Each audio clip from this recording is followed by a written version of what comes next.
mind telling me a little bit about your journey with Buddhism?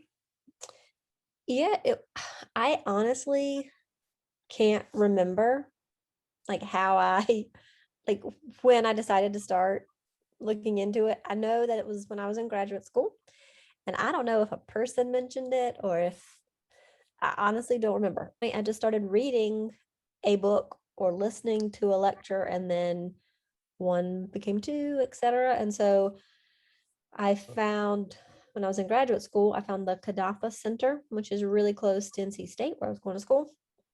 And it was easy for me to pop over there and do, they have classes, they have meditations.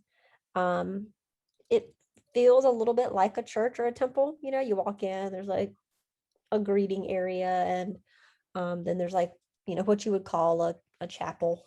If you were, if you want to try to like draw analogies to Christianity. But so yeah, you just all would go in, and I just thought, this is the most intelligent, thought-provoking, non-manipulative, Mm. just raw flowing of information. Mhm.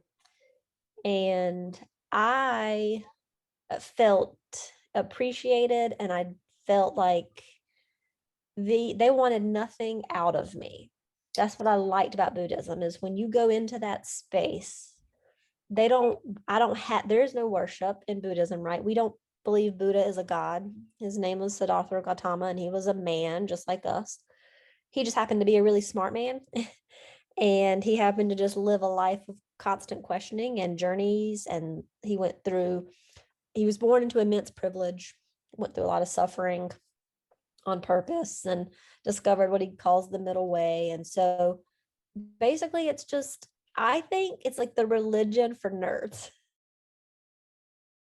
For Buddhists, samsara is but a way of looking at the world uh, that is associated with attachment and self-cherishing and the desire that things be as we wish them to His be. samsara was realizing how attached he was to these things, to having food all the time, Oh, okay. to having all the fanciest robes, to having servants clean up after you, to having someone bring food to you. So his samsara was his attachment to that. Because when you live a life of opulence, he realized you're also in fear of it going away. So Mhm. he decided to take that away himself. So Okay. instead of living in fear that he would lose it all, he said, I'm going to give it all away. And he literally wandered into the wilderness and decided to eat when the world provided him food, and decided that true nirvana came from leading this path of like middle way, which is basically kind of like, don't chase things too hard, but don't run from them either.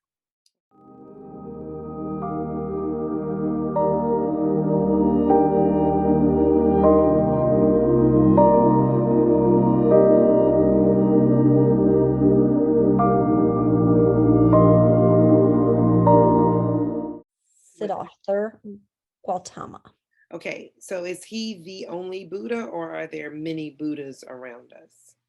So that's a really great question. So anybody can be Buddha. But he is looked at as like the founder Okay. of Buddhism. So he's the one who kind of, I mean, he spent his whole life on this like journey for nirvana.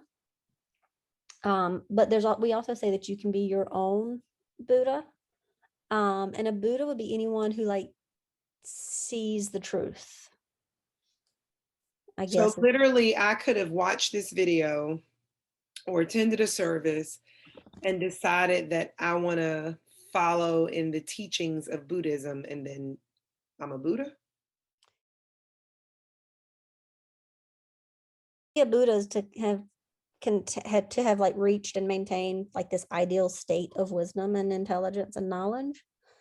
And so I think I would be lying to myself if I was like, oh, I just read this book, so now I'm a Buddha. But But who determines that state? yeah, it's all very meta. So I think it's it's one of those things where it's like there probably is not a set definition for it, and there's not a committee, so you don't have to present to a committee who deems you like a Buddha. But I think it's kind of like one of those things where you can't define it, but when you see it, you know, or when you know, you know. So Buddha is not seen as Christians see God. Like, Not at all. No.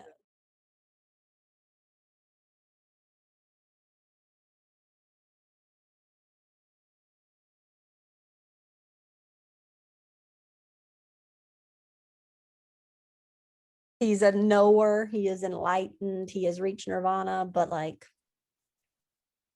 um he is also just a person. All the teachings are a version of that, and that life is suffering.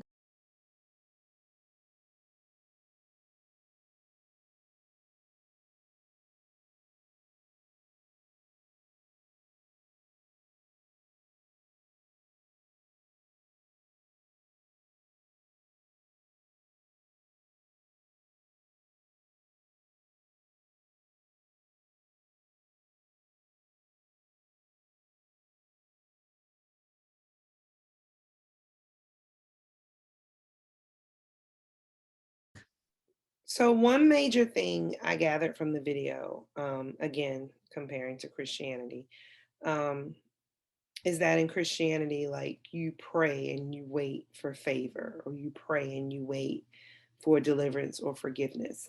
Um, but it seems like with Buddhism, you are responsible In here. for the timing and the level of your Absolutely. deliverance to Mhm. nirvana. Mhm. So can Yep. that happen daily? Can that happen? It's a cycle. You can lose it and get it back.